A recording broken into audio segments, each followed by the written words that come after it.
For our second session today, Energy Systems Innovation Panel, please welcome to the stage Luis de Acosta, CEO of Uplight, Jeffrey Donovan, Communication, Outreach, and Stakeholder Involvement Officer for the International Atomic Energy Agency, Jason Glickman, Executive Vice President, Engineering, Planning, and Strategy for PG&E, Don Reeves, Senior Vice President, Outcomes at Itron, Anand Gopal, Executive Director for Energy and Innovation, Scott Kohler, the Vice President for Grid Strategy and Innovation at Schneider Electric, and our moderator, Jim Wunderman, President and CEO of the Bay Area Council.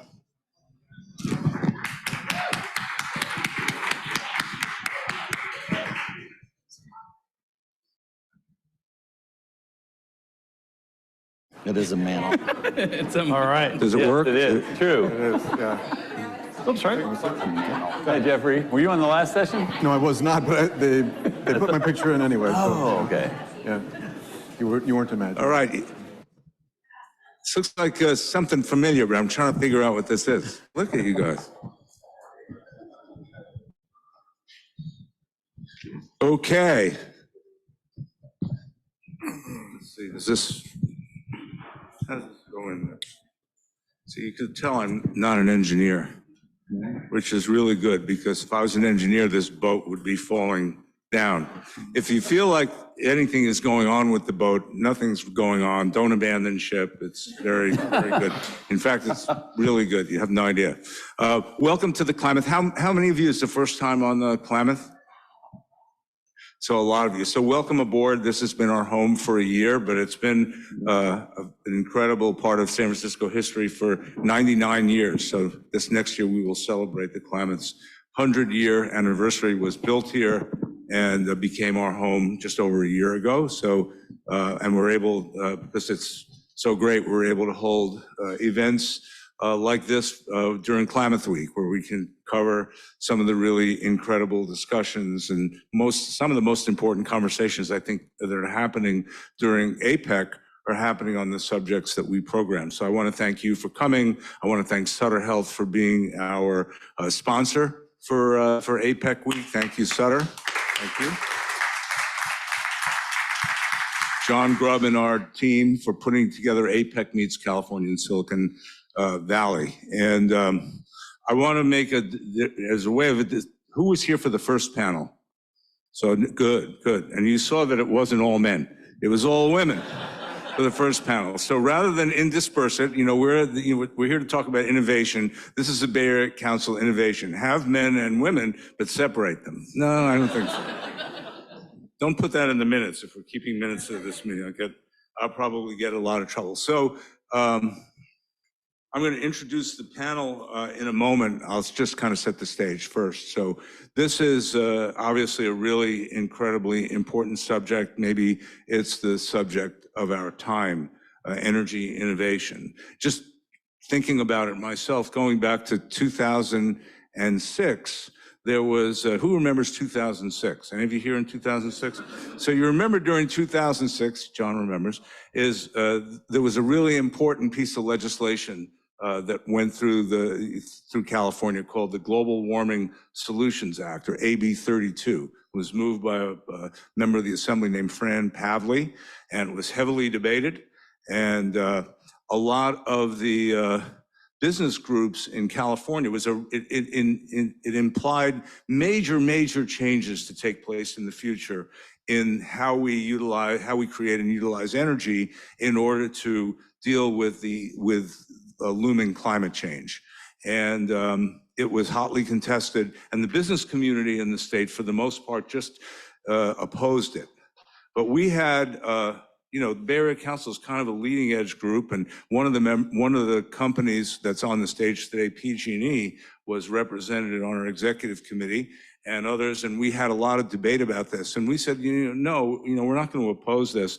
Let's try to shape this, because this is reality that we're facing. And so ultimately, after a lot of discussion, our board voted unanimously to support AB 32. And because of that, we were actually at the table with Assemblymember Pavley and Governor Arnold Schwarzenegger and others to actually help shape the bill. I won't go into the details because we need to have time for the 6 panelists. But the bottom line was that began a trend of much other legislation and activity that's taken place since then to set the, further, set goals around greenhouse gas reductions that you're all familiar with, to, figure out how to, create a powerful California Air Resources Board, a regulatory agency sort of like no other, to oversee a lot of this and so forth. And so it's been, it's been quite a process. And we, not too many years later, a lot of people said, well, what about China? Why would, America need to be in the lead on this if China is not participating in it? So we, as you know, we spent a lot of time in China, and we brought Governor Jerry Brown to China to talk about this very issue. This was the leading edge issue of why, he wanted to be involved with China. And we took him twice. The second time was right after the newly elected President Trump pulled America out of the Paris Accord. And so we went to China with Governor Brown, and at that moment, California was the United States' representative in the world on reducing greenhouse gases and all of the changes necessary in energy that go along with it. And Governor Newsom, obviously, just very recently, again, went to China. And, I think that'll probably be a big part of the discussion between President Biden and President Xi Jinping tomorrow here in San Francisco at APEC. So very exciting stuff, very important stuff, and we've tried to stay in the middle of it best we can. So we've put together a panel on APEC and energy innovation, noting that the greenhouse gases in the world are largely produced by the 21 nations that participate in APEC. I can't remember exactly what the numbers are, but APEC is extremely well represented when it comes to countries that are industrial and on the move and need to make these adjustments. So I think there's tremendous interest in this subject here. So let me introduce the panelists, and we're going to cover a number of subjects, and we'll try to do it in an efficient way. In that we have a bunch of really great experts. So Jason Glickman is the Executive Vice President, raise your hand, Jason, of Engineering, Planning, and Strategy at PG&E, where he's responsible for PG&E's near-term engineering priorities and long-term planning, including oversight of the utilities gas system and electric infrastructure. Don Reeves is the Senior Vice President for Outcomes at Itron, a Washington-based company that offers innovative products and services for energy and water resource management. Dr. Anand Gopal is the Executive Director of Policy and Research at Energy Innovation, a nonpartisan energy and climate policy think tank. Luis de Acosta Anazin is the CEO of Uplight, a Colorado-based company specializing in utility customer engagement and load flexibility.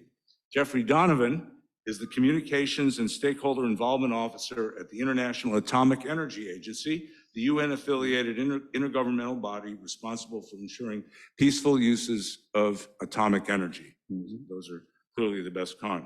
And finally, Scott Kohler is the Vice President of Grid Strategy Innovation at Schneider Electric, global specialist in energy automation and automation for homes, buildings, data centers, industry, and infrastructure. So we have a lot of gamut to cover here this morning. I'm going to moderate this session for about 40 minutes and try to use the last 10 to 15 minutes for questions. So please raise your hands, and we'll try to get a microphone to you. So this first question is for Anand.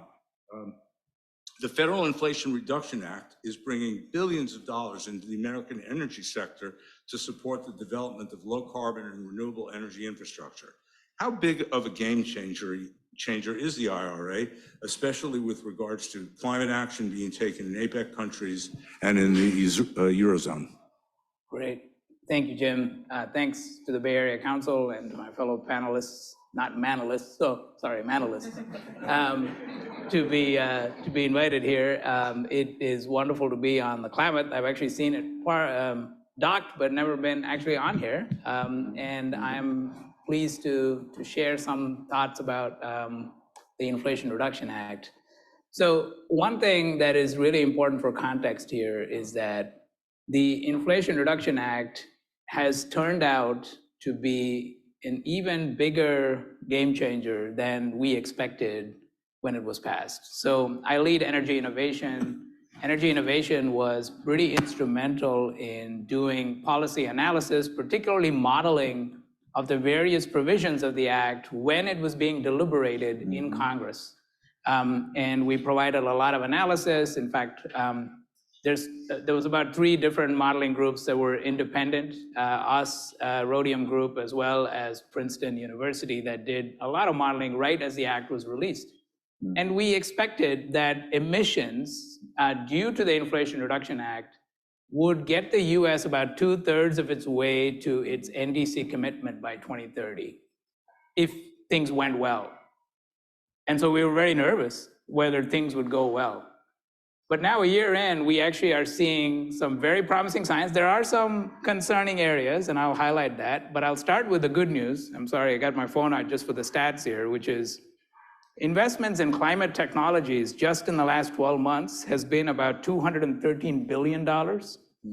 This is larger than the annual GDP of 18 states and accounts for 4% of total private investment in structures, equipment, and durable consumer goods nationwide.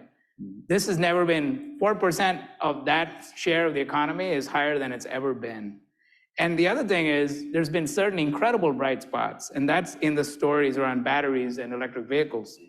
Between the third quarter of 2022 and the second quarter of 2023, there's been $45 billion in announced investments in battery manufacturing alone. And EV sales have investment in terms of purchases of EV sales have increased 211% in the last 5 years. So all of the major uptick in many of these announcements and investments in the US in terms of manufacturing have really skyrocketed since the passage of the Inflation Reduction Act. So it has been just incredibly a major game changer in terms of what the US can do. And it has elicited a lot of different reactions around the world. Maybe I'll just keep it short, but I went to Europe right after the Inflation Reduction Act was passed. And we have a lot of partners we work with in Europe. The question I kept getting asked over and over again is like, do you support protectionist climate policy? And my answer to that was, in a perfect world where where we're in an era of full agreement in WTO principles, probably not. But in a political reality that we exist in nowadays worldwide, this is not just a US phenomenon, investing in climate from a perspective of creating domestic jobs is a political winner. And the US did the best it could under the political circumstances that were in play here. And therefore, that's the climate policy design that we have at the moment. It's not perfect, but it certainly is making a big difference. And I think the global north is in a good position to also do a race to the top. They can take up other legislation that is similar in nature in terms of providing investments in their own domestic economy in clean technologies. So that's a quick snapshot of what's been happening in the Inflation Reduction Act and effects globally. Thanks, Anand, and I certainly agree that protectionism could be good if a few more dollars came to California. So if there's something you can do about that, I'm going to see the president tonight of the United States and maybe mention that once or 3 times if I get a chance. So second question goes to Jason. So, and I want to thank, by the way, PG&E as the sponsor of this particular panel. Thank you for that, making that happen. PG&E was a founding member of the Bay Area Council back in 1276 or something. So we talk a lot about the future. This is required to be long-term thinkers, but people are interested in today and the near future as well. So let's talk about balancing long-term objectives with today's needs. One of the inherent challenges with R&D is, we're trying to guess at what tomorrow's opportunities and problems are going to be, while you want to come up with brand new cutting edge solutions. Often the most successful R&D programs for those that are focused on solving today's problems. So what are some of the sources of innovation that exist today or could exist in the near term that have the potential to bring about significant change for our energy transition? We'll probably follow your comment up with comment from some others on the panel. Well, Jim, appreciate the remarks and the welcome.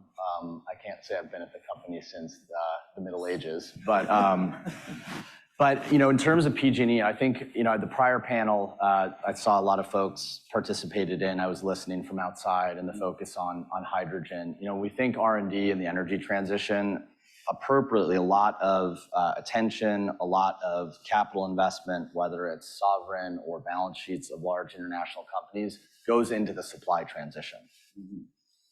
That's appropriate. Where we are from PG&E, for context, we do have part of our business that's supply, but we're primarily a pipes and wires company that serves customers. And when we think about the energy transition, we think our intention is to be utility for a very, very long time. And utilities, I think, are in a way the distribution channel for this technology change and for this customer behavior change. So we're very grounded in a set of very practical R&D priorities. We actually hosted an innovation summit in July. Folks could go find it online. But we released to the world, we said, we have a strategy, a 10-year True North strategy. And then we said, there's about 70 different problem statements in that strategy that we actually don't yet know how to solve or cause to be true without innovation from the world. And some of the things we focused on there are things that are particular to our service area but growing. The ability, as we reduce wildfire ignitions, we've reduced our ignition rate by 65% in the last 3 years. We're not satisfied. But then you also turn to suppression and response.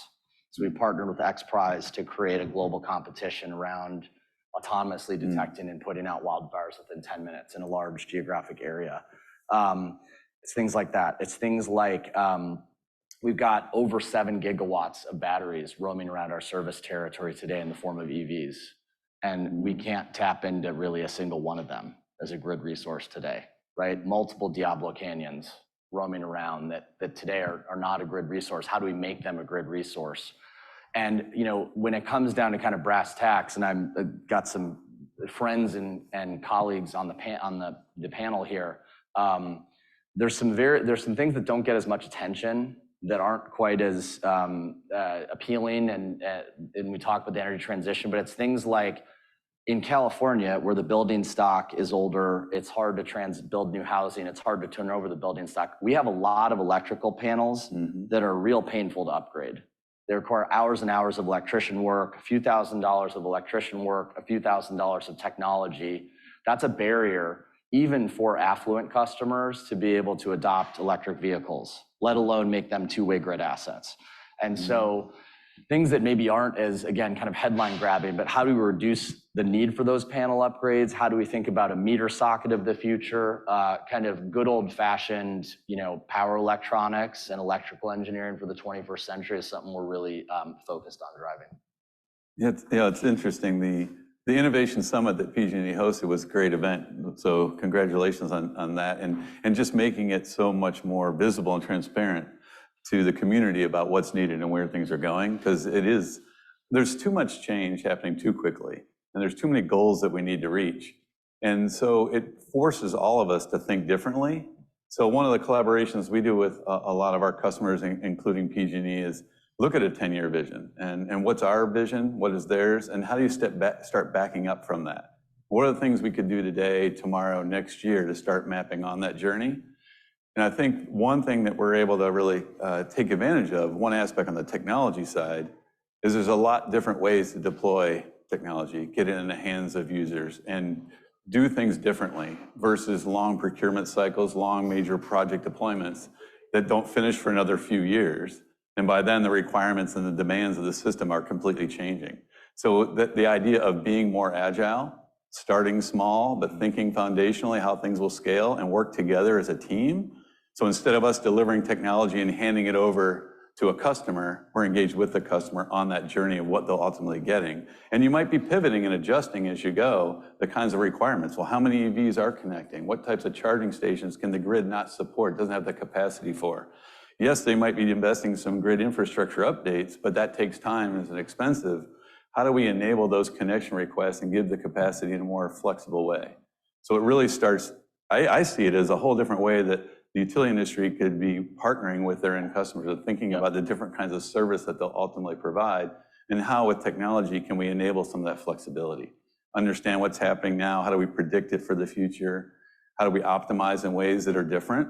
You can imagine it starts to change the entire business model over time, but we're not inventing that tomorrow. We're also on this journey together. So just give you an interesting perspective of how we're trying to transform how we develop, deliver solutions, engage with customers differently, and not overestimate or over guess what we think 4 years from now might look like.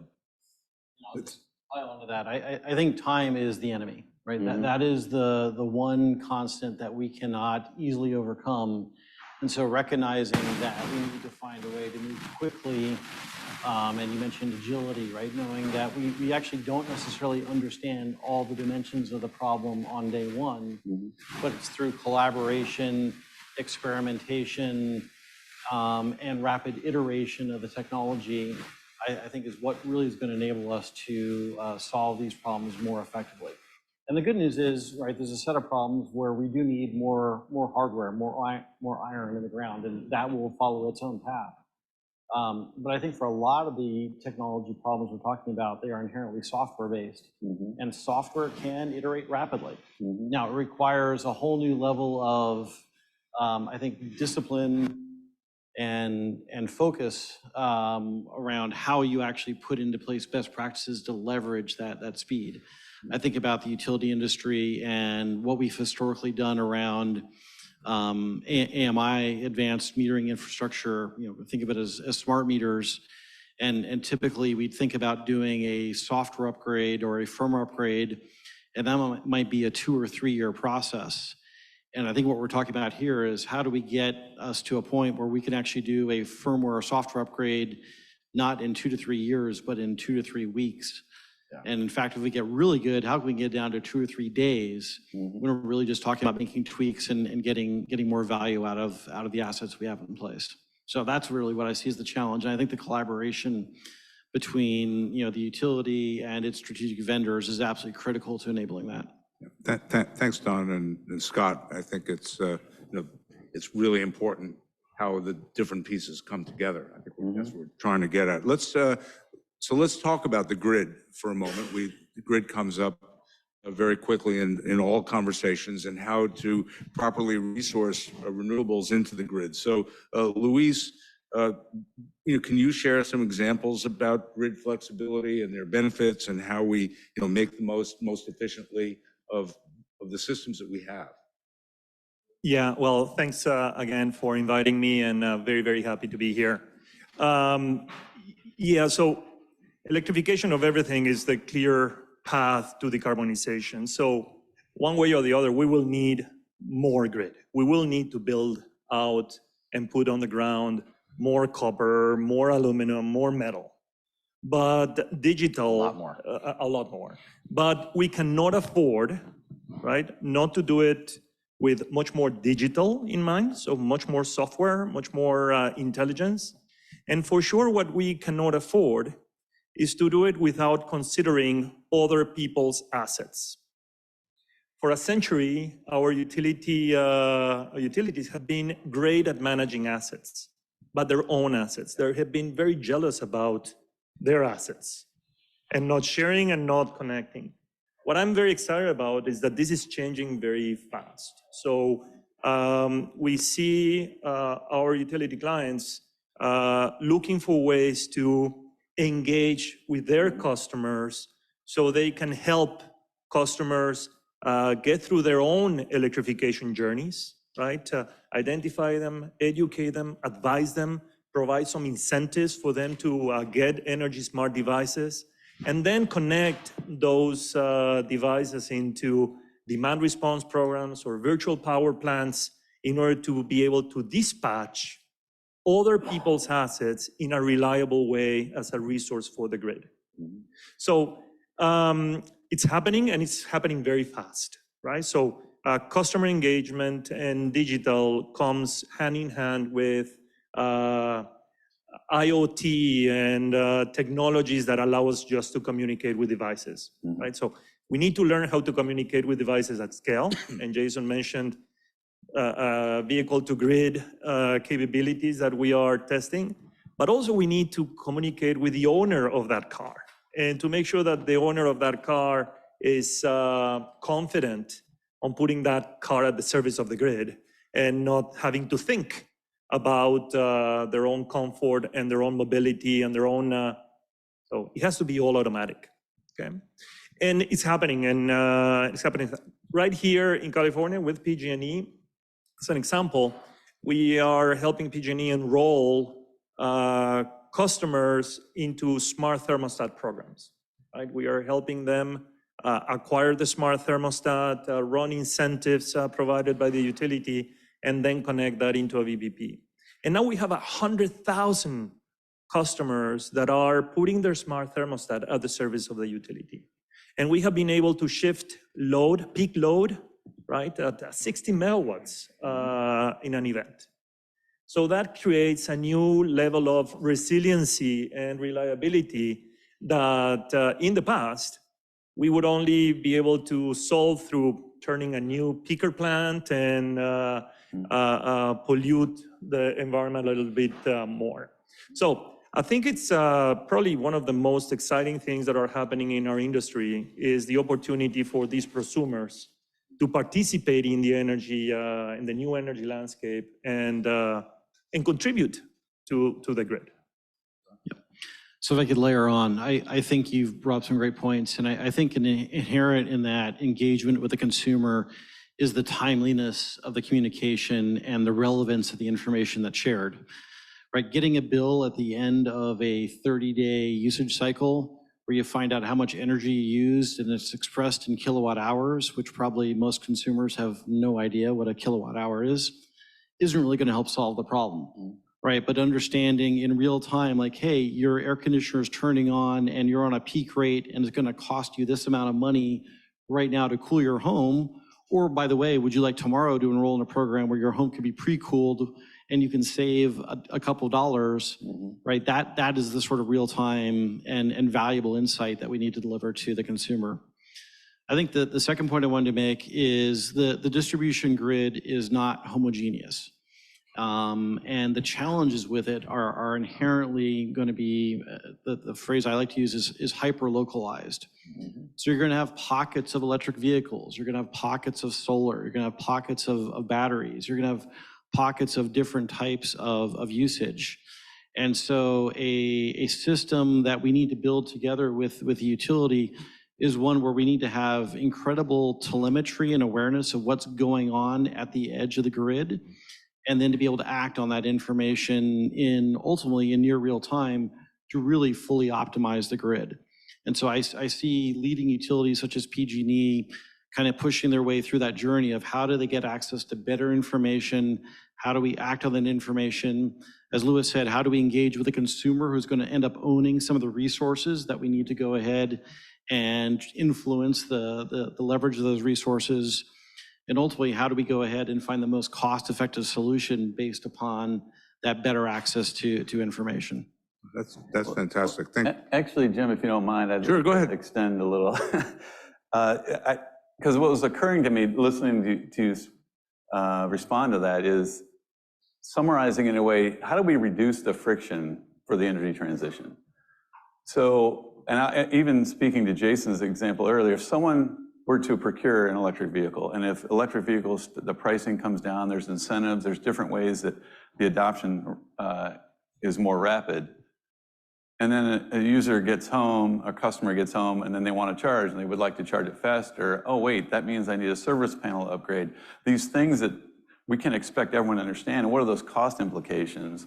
And so to think differently about how we distribute and manage energy, to say there could be a solution that could be provided to support that transition if there's a way to optimize and balance things in a much more local, hyper-local way.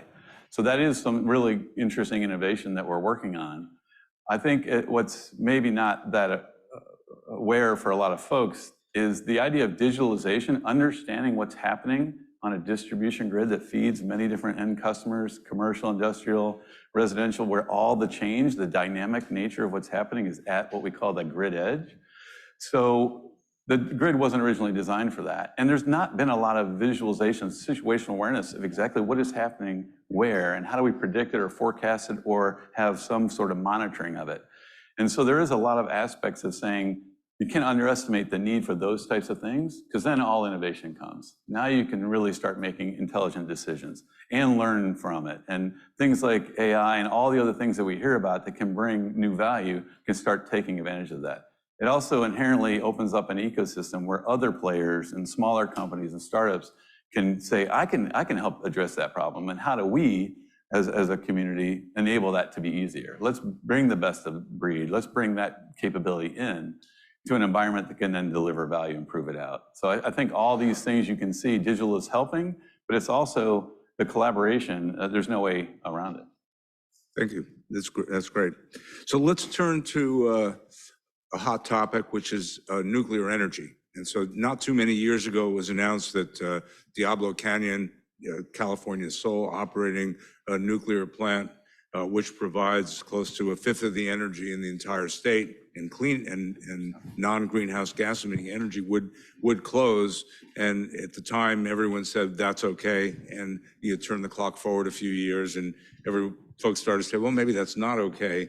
And decision was made, supported, especially Governor Newsom went out and said, no, we probably shouldn't close Diablo Canyon. A few of you visited Diablo Canyon a few weeks ago, and it really stirred the conversation around the potential, not just of that sole plant operating, but the potential for maybe smaller plants, small modular reactors, which are seen being created in other states and in other countries for California. And so, this is something I think for our purposes at the Bay Area Council and looking at energy policy, we should take seriously, and wanted to ask Jeff, who's an expert on this, to comment on this. What's the potential for that? What's in its favor and what stands in the way?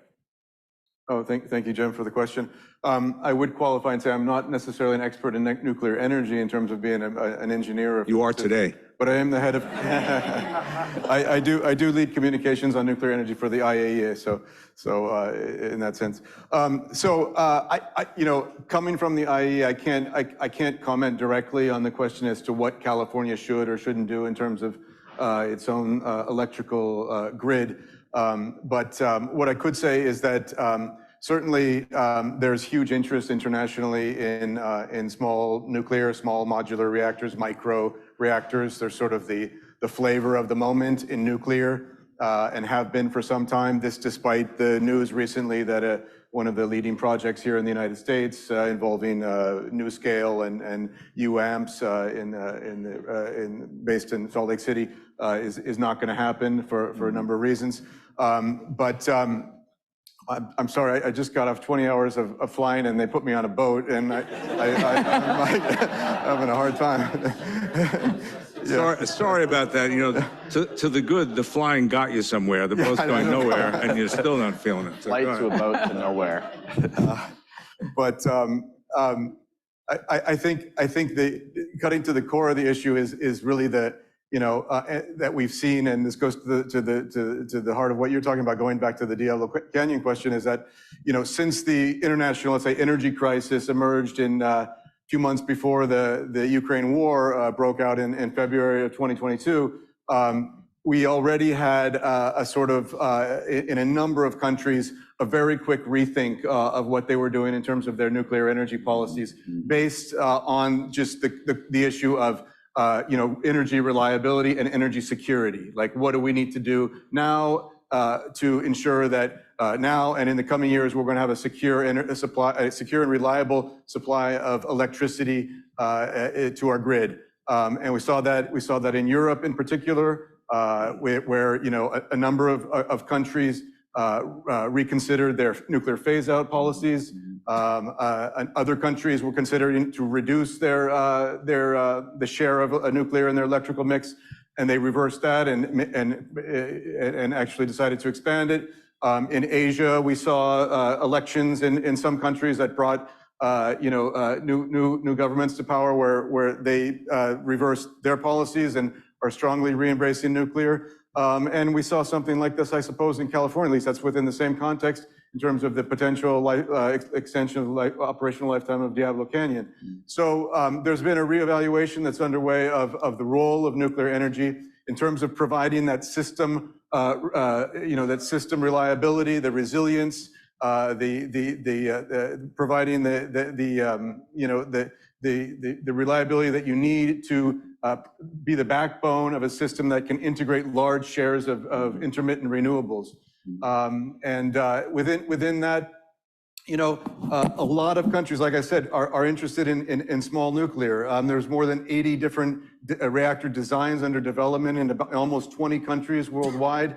Only 2 countries have deployed, however, SMRs so far, Russia, the Russian Federation, and China.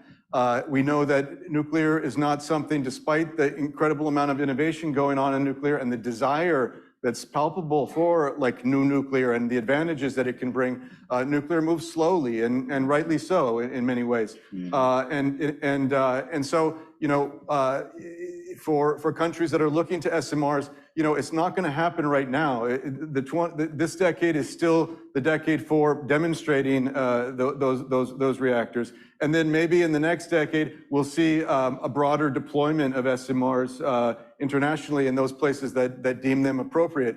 What we are seeing right now, though, is a continued eyeing of large, what are called Gen 3 plus reactors.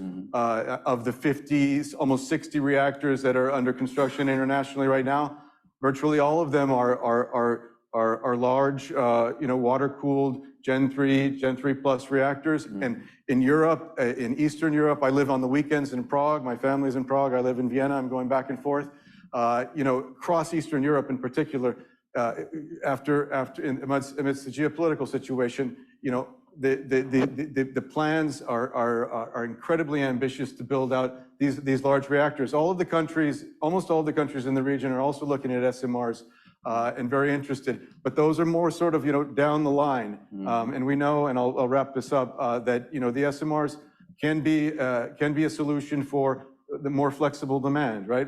That can work more flexibly with variable renewables to follow their load and also to support certain functions for industry, non-electrical applications, hydrogen production, even producing the electricity for seawater desalination, providing the heat needed for industrial uses, but also powering the cloud and AI and all these things. I mean, there are several high-level digital, high-tech companies in this country that are looking at nuclear, maybe microreactors or SMRs for those kinds of functions. I think there's one based up there in Washington, that I need not name, that's looking at it quite closely. I believe there's probably a couple around here.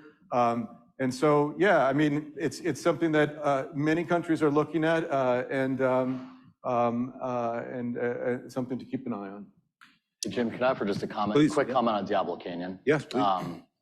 So a couple thoughts. Broadly speaking, I think from an energy transition perspective and any geography, resource diversity is our friend.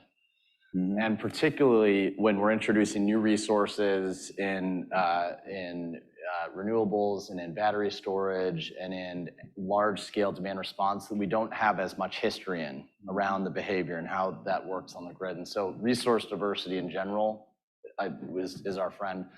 We were really pleased to partner with the governor's office and with the legislature on the path forward for Diablo Canyon. We'll keep it running safely and effectively as long as we can. I think for the council members who visited, you had the chance to see that it's just by visiting a well-run operation.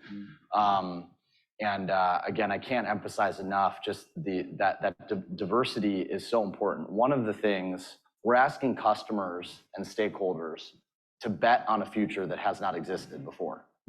And so they have to have confidence as we electrify, the grid will be there. Things that you would not expect can get in the way. You know, two years ago, one of the things that impacted California was a container ship from Japan bound here with, you know, some massive number of megawatts of batteries got hit by a typhoon. That put a big dent in battery facilities coming online for that summer. And so I think in the spirit of expecting the unexpected in the transition, we should continue to preserve diversity, including the role of a plant like Diablo. Yeah, thank you. Just show of hands, how many of you think that nuclear energy has a role to play in California's energy future?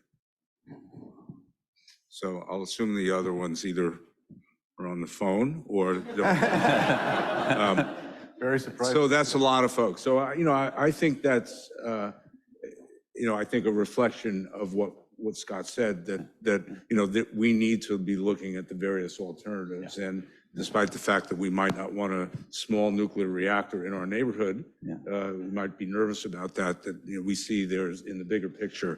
Jim, it's tough. And even if you think of this as an example of a longer term journey, but to get there, we need to be making advancements now. There's so much public awareness. And I look at, you talk about innovation, nuclear energy, a lot of the policies today are based on technology that's 30, 40, 50 years old.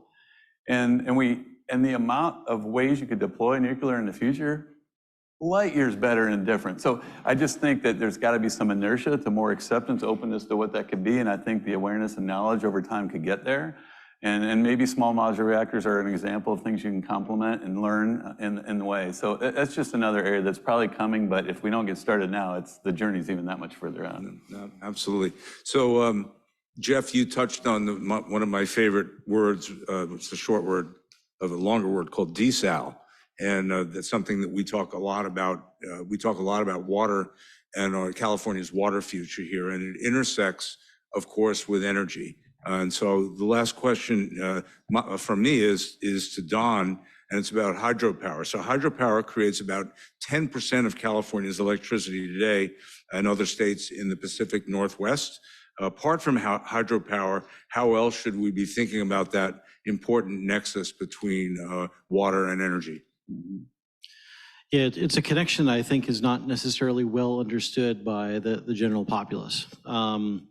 So for example, are you aware that about 20% of the electricity in California is used for pumping and treating water in California, right? 20% of our energy. Now, are you also aware that we lose about 30%, and the estimate varies, and it's actually hard to get accurate data, but we lose about 30% of the water that is actually pumped before it actually gets into the homes of consumers. So you just kind of do that math. If we can solve that problem, and I would argue that technology is available today to go solve that, there is 6% of our energy that we can reclaim by water that we don't actually get to use. So there's a very tangible example. Now, here's another example. 80% of the cost of the water, and I'm sure all of you who get your probably bi-monthly water bill, you've probably looked at it recently and wondered why it's so high. 80% of the cost of your water bill typically is tied to electricity, tied to energy. And again, it's all tied to pumping and such. So again, if we can get more efficient in terms of leveraging renewables and having those in the hands of our local municipal water companies, not necessarily the most technology sophisticated entities. So they could certainly use assistance and working with the local electric utility and how to get access to more cost-effective energy and how to be using that more efficiently. Mm-hmm. So I think there's a lot of opportunity here. And then finally, on the consumer side, again, I view the water industry has probably the biggest challenge in terms of delivering real-time insights to the end consumer, right? You're typically not getting billed every month. You might be getting billed every other month. We actually have friends who've got home where there's actually no bill at all. It's actually all community paid. So the individual consumer within that community actually has no idea how much water they're using. So therefore, what feedback are we giving to the consumer to actually have them make intelligent choices, right? I don't believe I've ever been in a room with people who intentionally want to waste water or who intentionally want to be wasting the energy used to produce water. But yet, if we're not feeding them with real-time information and actionable information, then we're ultimately taking that decision away from the consumer. So I think that's an area we really need to focus on in industry. Again, the good news is I believe these solutions exist with advanced metering infrastructure and a variety of leak sensing technologies. We can help utilities find those leaks, can address those leaks. And again, there's technology for delivering the information to the consumer. In some cases, may require an upgrade of the sort of equipment that they have out at the metering side, but it is available today. So I think this is one that we can really go after very rapidly in the industry, and then tying back to where the government is investing and providing money, right? There is money available to, especially the local water municipalities, to actually go after this. So this is exciting for us, and good to see the progress being made. You know, we are in a bit of an El Nino, and we've had, last year was a record year, and maybe we're going to get more precipitation. So maybe we're not all thinking about it, but generally speaking, California has been in, and we anticipate water shortages. And so we have been talking about desal, and here we sit on this bay. There's a lot of water out there, but you can't use it for most things. So what about the energy, for desal? Where is the connection there? Is there an opportunity here to create energy? Maybe it's atomic and nuclear energy, or how do we?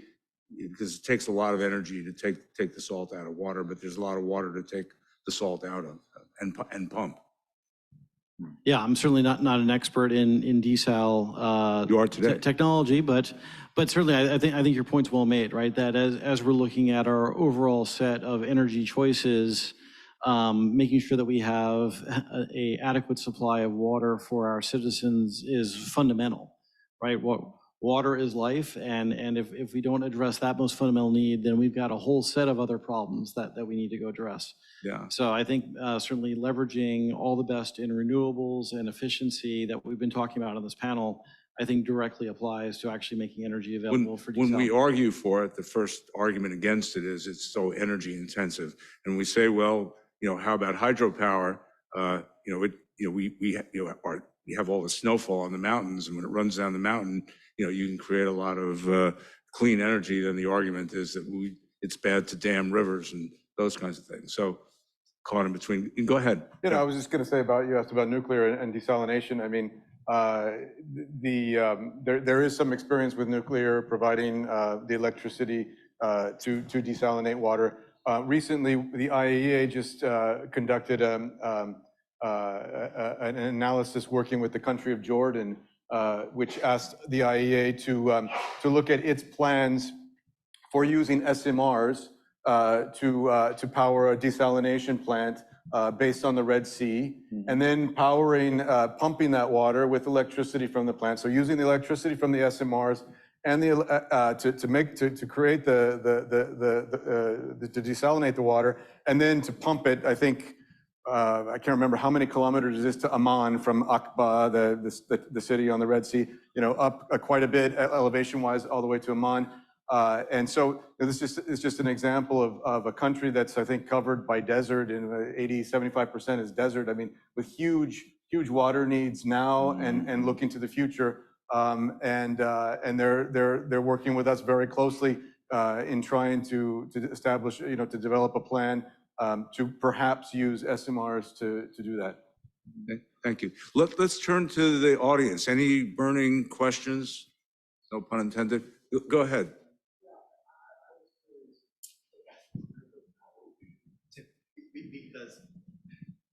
Because That's Tim Hopkins. He's a lawyer, but he's not going to sue you, so don't worry. Crazy.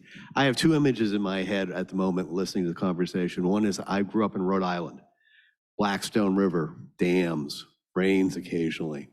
And they're putting hydro on those old dams, and it's great.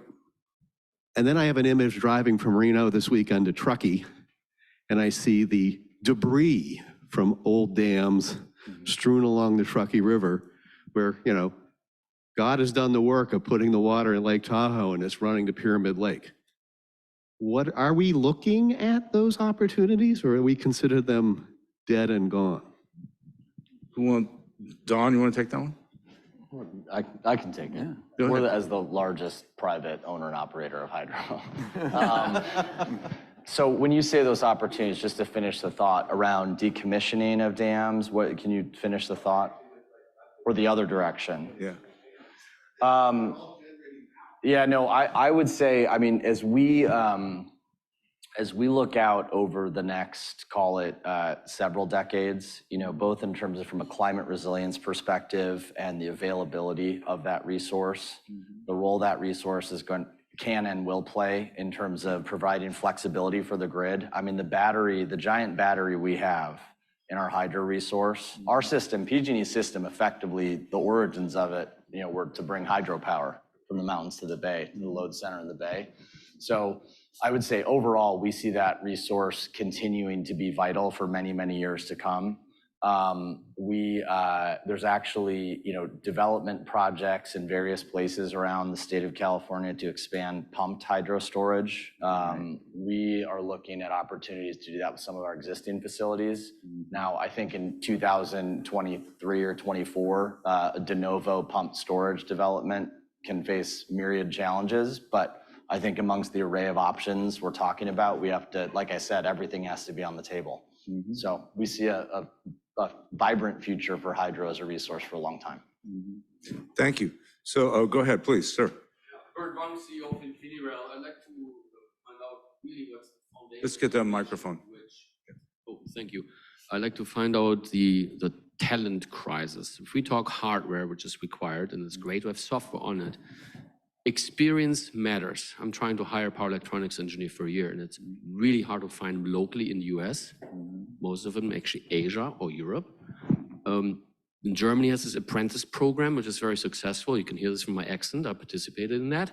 But what are we doing as the Economic Council to really help to grow the talent fast? We can't wait for 5 years PhD and another couple of years of administrative practice to solve our electrification needs. You have some thoughts, initiatives that might be run?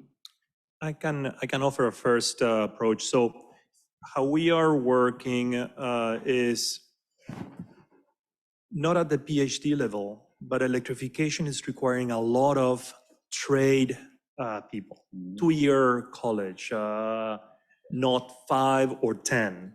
So what we are doing is creating digital platforms to educate, train, but most important, certify, but then also most important, how do you attract people into that economy and give them the opportunity to for entrepreneurship and to really get things done.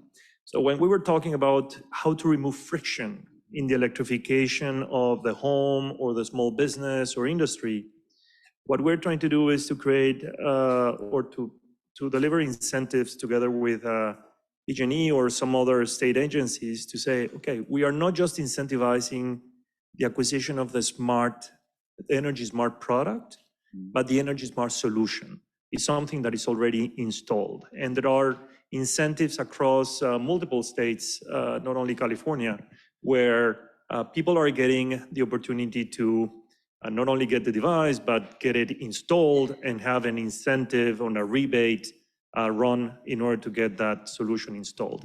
So us being able to connect small businesses, 1, 2, 3 electricians that are finding new business with very, very low cost to acquire customers has been a game changer for them.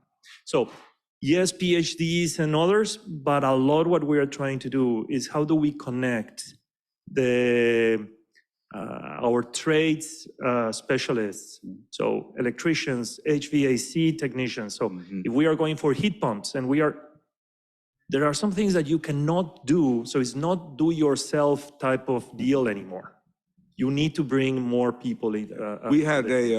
We have a workforce program at the Bay Area Council, so we try to connect to these systems. So just yesterday, we applied for a grant. There's a $26 million grant from the state of California to Contra Costa County to deal with the problem of people who will be exiting the petroleum industry in the years ahead. And so, and there's an opportunity to see some transition. We're going to need transition for some workers. So we're working with the Workforce Improvement Board, I think the community colleges, the building trades unions and others to see if we could put together a training package that would be relevant to seeing folks like the ones you're describing, move into the clean energy industry in the future. But you're right, it's a very workforce talent demand situation that we face. One thing we're doing within the engineering organization at PG&E is really trying to bring some cross-disciplinary thinking. So yes, we need more electrical engineers. But if I combine an industrial engineer with an electrical engineer, maybe I can find a way from a process perspective to help that electric engineer be 30, 40% more productive. Or if I bring a data scientist or an expert in modern low-cost IoT sensing into the asset management organization, we can think much more holistically about running to condition. And putting a $50 sensor or $500 sensor on a couple $100,000 piece of equipment is a big unlock. So I think there's grow the workforce and then also some cross-disciplinary cross-pollination that can really increase the productivity of the workforce. Thank you. I'll just quickly pile into that. And honestly, this is an area I'm really passionate about. So I started my engineering career by taking a semester off from college. Actually, I remember arguing with my parents about, gee, I'm going to step away from college to go work for 6 months and get experience in the industry. And they weren't sure I was going to go back to school. I'm like, no, I just saw this as part of my journey forward. So we strongly encourage hiring interns, and I certainly want to echo what Jason said in terms of the multidisciplinary nature, right? It's not just engineers, not just business students. I think there's a role for almost every type of student. And I would encourage our local universities, as well as all of you who are parents and grandparents, to be encouraging the students to actually take the time, go ahead, do a solid internship, learn, apply, and rapidly grow. And the last thing I'll add is the partnerships we've done with some of our customers where we actually build, I'll call it mini centers of excellence within the universities, where we can bring technology, give them access to expertise within the industry and with the technology, and allow them to play. And some of the results that we've seen from that have just been absolutely amazing, where you really could provide that access to information and technology and, again, industry has really borne out some great results. So I think there's a good pattern there for us to repeat. You had one final quick one, and then we're going to let you go. Go ahead. Right in the front. You go. You're going to get her a mic? Yeah. We needed to have some gender diversity. Yeah, I was going to say thank you to the panelists. I was surprised that you focused so much on residential energy usage in this innovation panel. Could some of you maybe touch on why that's where you're focused rather than something wider industry, maybe agriculture, especially when you're talking about water usage? Agriculture is such an inefficient user of water, right? And it's so central to the California industry. So kind of why you're focused on residential. Thank you for raising that. Just an important note here is that California has done enormous progress on climate through very progressive legislation, through businesses that are very progressive in trying to tackle the climate issue. And the one area that this state lags, and therefore the rest of the world lags, is how do you tackle emissions from industry? And I'm not talking just about agriculture, which we can get to in a little bit, but agriculture isn't really the biggest culprit here. It is just the act of producing everything that we need and use on a daily basis. And even California, although it's not home to lots of iron and steel factories or anything like that, there is a large number of food processing facilities and all kinds of industry that needs low temperature process heat. So some modeling that we've done at Energy Innovation actually shows that the single major sector that stands in the way of California meeting its 40% reduction in emissions by 2030 goal relative to 1990 is industrial emissions. And the solution set there, won't surprise you all, it's also electrification, direct electrification, not hydrogen combustion. Because if we did that, then you would have a very hard time producing the amount of power that you need. But industrial scale heat pumps, as well as this newer technology that's come out from a couple of Bay Area companies called thermal batteries, Antora Energy and Rondo Energy produce these. We find incredible potential to directly electrify and therefore cut emissions at source for industry. And that will make a huge difference in putting us on track and much more demand response opportunities because they are a more sophisticated consumer. And that's what I wanted to say. So our industrial customers are the main source of flexibility for the grid, and they have been for a long time. And what we see with our industrial customers is they are typically much more aware about, well, first, they have their own pledges for decarbonization. Almost all our industrial customers have already committed to reduce. So electrification of industrial processes is something that is happening. The rise of microgrids in the industrial space is something that is also happening. So we see progress. There's still much more to do, especially on electrification of industrial processes. So we are not making maybe as much emphasis right now because our industrial and commercial customers have plans, and we are helping them put together those plans and are moving. They have a corporate structure that is animating that discussion. In the household is where we have a bigger gap of understanding, a bigger gap of engaging and making sure that that will change in this new energy landscape. But they're super important. Thanks. I'm going to cut it here because we're a few minutes over and we need to get the place cleared for the next panel. But I want to thank again thank the panel for me. You were great. Thanks again. Thank you again, Sutter Health, for sponsoring all of this and PG&E for this great panel. And it just opens up the door to more thinking, more questions. That was a great question you asked, and just leads to more. So thank you.